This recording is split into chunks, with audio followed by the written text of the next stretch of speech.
Hey everyone, welcome back in our judicial classes, that is AK judicial classes. आप सभी का अपने एके judicial classes में स्वागत है। So guys, today we are going to do section 13 of the Hindu marriage act, which is very important section of this act and whole Hindu marriage act का सबसे core point है ये, और इसमें you must be know each and every point because lots of question for mains and as well as a pre आज from this area.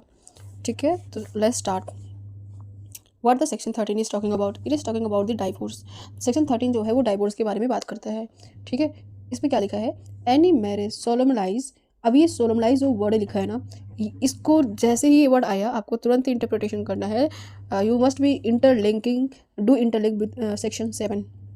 यहाँ पे section 7 को लिख सकते हो आप क्योंकि वहाँ पे सोलमनाइज वर्ड को एक्सप्लेन किया है, और उसको यहाँ पे सोलमनाइज का मीनिंग क्या होता है उसमें दिया हुआ है सेक्शन 7 में, उसको एक्सप्लेन करोगे यहाँ पे if you are writing means answer writing. Okay, next, whether before or after, you must mind it that the word used before and after, all the section में before and after नहीं use किया है, some section में before and after use किया हुआ है। ठीक है, ये अब नेक्स्ट टाइम से जब भी आप सेक्शन पढ़ो तो उसमें बिफोर एंड आफ्टर को जरूर ध्यान दो।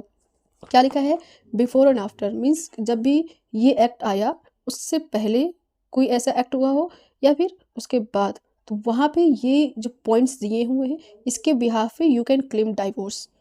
ठीक है, next, may means it is not a compulsory, means it is not a self provision, it is may provisions, means it is a discretionary of the court. Under the section 13, the power of the court to grant the divorce or not is lies after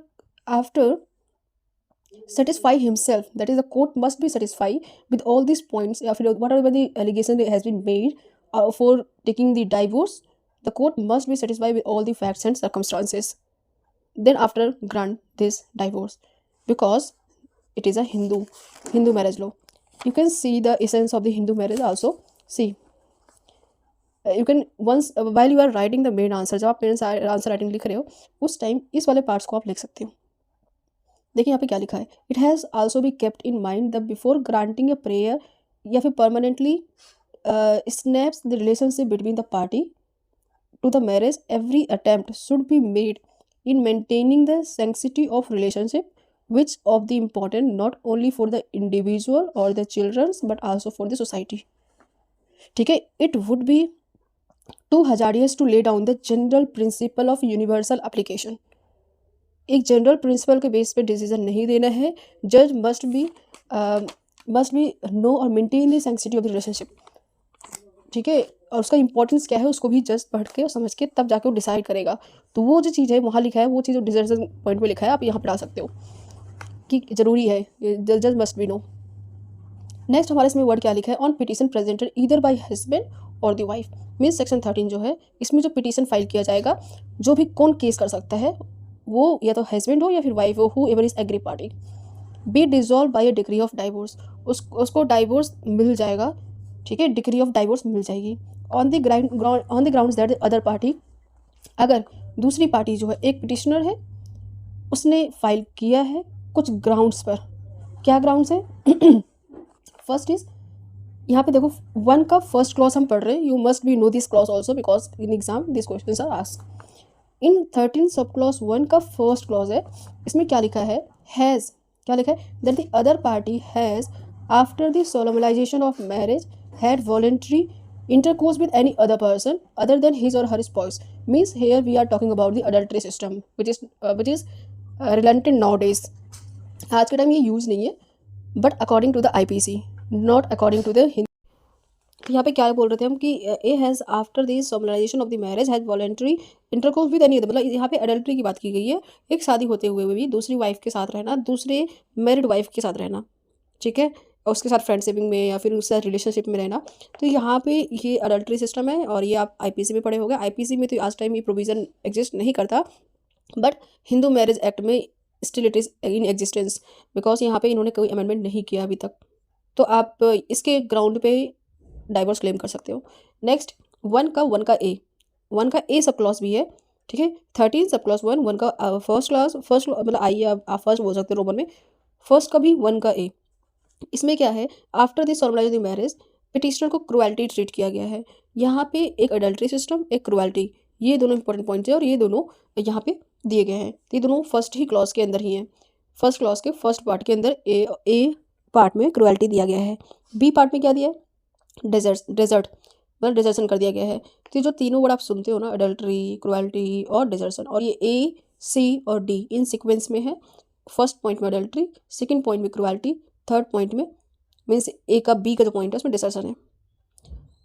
यहाँ पे solemnize the marriage treat the petitioner, मतलब cruelty mentally, physically और किसी भी form में, अगर आप mental और फिजिकली दो फॉर्म होता है, आप किसी को ट्रीट कर रहे हो इस तरीके से अपनी वाइफ को या फिर हस्बैंड को, कि वो क्रुएल्टी के अंदर आ जाएगा। और इसका अगर आप डिटेल पढ़ेंगे, अभी हम डायरेक्ट ट्रीटिंग कर रहे हैं।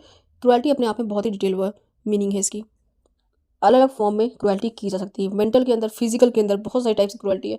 Even you called your wife और husband by any name, like you called some like any word which मतलब उसको मेंटली कहीं ना कहीं उसको टॉर्चर हो रही है वो इनडायरेक्टली, तो वो क्रुएल्टी में आ जाएगा। काफ़ी ज़्यादा वाइडर स्कोप है फिजिकली और मेंटली टॉर्चर का, तो वो क्रुएल्टी के अंदर इंक्लूड हो जाएगा। इसको हम नेक्स्ट क्लास में पढ़ेंगे, डिटेल में क्रुएल्टी में पढ़ाऊंगी। नेक्स्ट इसके बहुत सारे केस लॉज भी आए हैं उस पर। नेक्स्ट है वन का बी, फर्स्ट का वन का बी जो पार्ट है उसमें ये बोला है कि डेजर्ट के बारे में बात किया है। सेपरेट हो गया, दोनों सेपरेट रहते हैं जब इंटेंशनली सेपरेटेड है for the continuity for not less than 2 साल। 2 साल से दोनों सेपरेट रहे हैं, कोई भी कॉन्टेक्ट नहीं है, इंटेंशनली डेजर्ट हो चुके हैं दोनों एक दूसरे से। तो यहाँ पे एक पिटीशन फाइल किया जा सकता है डाइवोर्स का, ठीक है। कोई लेना देना नहीं है, दोनों बिल्कुल सेपरेट रहते हैं, कभी मतलब फेस टू फेस मैच भी मतलब फेस टू फेस मिले भी नहीं है, ऐसा डिजर्शन हो गया है। तो यहाँ पे इस ग्राउंड पे आप डाइवोर्स क्लेम कर सकते हो। नेक्स्ट है cease to be Hindu by conversion, ये 13 क्लॉज 1 का सब क्लॉज 2 है। ये 1 में ये तीनों पार्ट आ चुके हैं, सब क्लॉज 1 का 1 में, अब सब क्लॉज 2 की बारे में बात कर रहे हैं हम यहाँ पे हिंदू बाय कन्वर्जन, या फिर किसी और अदर रिलीजन में चला गया, कन्वर्ट हो गया है हिंदू से किसी और रिलीजन में कन्वर्ट हो गया है, तो भी आप डाइवोर्स क्लेम कर सकते हो। थर्ड पॉइंट में अनसाउंड माइंड है, ठीक है, या फिर ऐसे मेंटल डिसऑर्डर्स है उसके अंदर या फिर ऐसे petitioner can not be reasonably expect to live to with the respondent, petitioner जो है उस रिस्पॉन्डेंट के साथ रह नहीं सकती, ऐसी कंडीशन है उसकी, वो अनसाउंड माइंड है, वो इतनी मतलब जो भी लड़का लड़की भी हो पागल हो गई है कि, या फिर ऐसे सिचुएशन क्रिएट हो मतलब रह ही नहीं सकते, तो यहाँ पे हम डाइवोर्स क्लेम कर सकते हैं, ठीक है। A has been incurably of sound mind, अब वो दोबारा साउंड माइंड हो नहीं सकता, अनसाउंड माइंड हो चुका है, अब वो दोबारा साउंड माइंड नहीं हो सकता। और सफरिंग फ्रॉम कंटिन्यूसली और intermediately from mental disorder of such kinds expected to live with the respondent, मतलब उसके बिल्कुल भी नहीं, उसके साथ reasonably can not be live with her और him. In this clauses explanation दिया है कि मेंटल डिसऑर्डर का मीनिंग क्या है, मतलब इल अरेस्टेड और incomplete development of mind, psychopathic disorder और एनी डिसऑर्डर और disability of mind including schizophrenia, means उसको पागलपन के झटके आते हैं, ऐसा है वो मिर्गी टाइप का। मिर्गी में भी जिस टाइम वो अगर वो ऐसा है कि जो मिर्गी एक तरफ से नहीं इंक्लूड कर सकते हम इसमें, स्किज़ोफ्रेनिया बोल सकते हैं, पागलपन झटके आते हैं उसको, बिल्कुल पागल हो जाता है और किसी को मारपीट कर सकता है, मार देता है, ऐसा कुछ। In the expression psychopathic order मतलब क्या था, means disability of mind whether or not including subnormality or intelligence which result into abnormality, aggressive or serious irresponsible conduct on the part of the other party, and whether or not require or suspected to be medical treatment, मतलब इतना बड़ा पागल हो गया है कि कभी वो सीरियस नहीं हो सकता और उसकी वजह से घर में एग्जिस्टेंस करना भी पॉसिबल नहीं है, और ऐसे ऐसे एक्ट्स कर रहा है जिसकी वजह से मतलब एक प्रॉपर एक नॉर्मल लाइफ एग्जिस्ट नहीं कर सकती, एक मैरिज लाइफ एग्जिस्ट नहीं कर सकती, तो उसकी बेस पे हम यहाँ पे डाइवोर्स क्लेम कर सकते हैं। तो हमने फर्स्ट क्या पढ़ा, first we have done the adultery system, second is उसी 1 की ही ए का पार्ट है क्रुएल्टी, देन डेजर्ट एक तरह से बोल सकते हैं, और सेकंड पार्ट हमने पढ़ा कन्वर्जन हो गया है अनदर रिलीजन में हिंदू से, क्योंकि हिंदू होना ज़रूरी है इस एक्ट के अकॉर्डिंग, और अनसाउंड माइंड हो गया अलग तरीके से यहाँ पे दिखाया हुआ है। नेक्स्ट हमारा फोर्थ पॉइंट है जिसमें बोल रखा है violent and incurable form of the leprosy, मतलब ऐसा उसके अंदर बीमारी हो गई है जो अब क्यूरेबल नहीं है, ठीक है, लेप्रोसी है। नेक्स्ट फिफ्थ पॉइंट हमारा है ऐसी डिसीज़ है, कम्युनिकेबल डिसीज़ है जो आसपास बैठे तो फैल जाए दूसरे को भी, तो यहाँ पे भी फैमिली में डर है कि ऐसी डिसीज़ है जिसकी वजह से और सबके अंदर डिसीज़ फैल सकती है, तो यहाँ पे भी हो जाएगा कवर। सिक्स पॉइंट में बोल रखा है उसने वर्ल्ड को ही छोड़ दिया, सन्यासी बन गया, तब यहाँ पे भी डाइवोर्स क्लेम कर सकते हैं। नेक्स्ट सेवन्थ पार्ट में ये बोल रखा है 7 साल हो गया है अभी तक उसको किसी पर्सन ने सुना नहीं कि वो जिंदा है कि मर गया है, वो मिल नहीं रहा कहीं, उसको छोड़ के चला गया है, ठीक है, 5-7 साल के लिए। और ये हमारा एविडेंस एक्ट का ही पार्ट है। नेक्स्ट हमारा है एक्सप्लेनेशन दिया हुआ है यहाँ पे डायरेक्ट में कि in this subsection the expression decision means, यहाँ पे डिसीजन का स्पेलिंग दिया हुआ है, meaning petition by other party of marriage without reasonable cause and without consent or against the wish of such party, including the willfully neglected the petition by other party to a marriage, and grammatically variable, मतलब illegal words use करते हैं, और shall be constituted accordingly, मतलब कहीं से भी देखो हर तरफ से वो डेजर्ट हो चुका है। ये सब डिटेल है, ये आपका भी मीन्स के पॉइंट ऑफ व्यू से। अब प्री के लिए तो जो भी पॉइंट्स दिए होते हैं। 1A में क्या दिया, इधर पार्टी टू अ मैरिज, ये हमारे कितने क्लॉज हो गए, 7, ठीक है। उसके बाद हमारा आता है 1 का क्लॉज था, अब 1 का ए पार्ट पढ़ रहे हैं हम।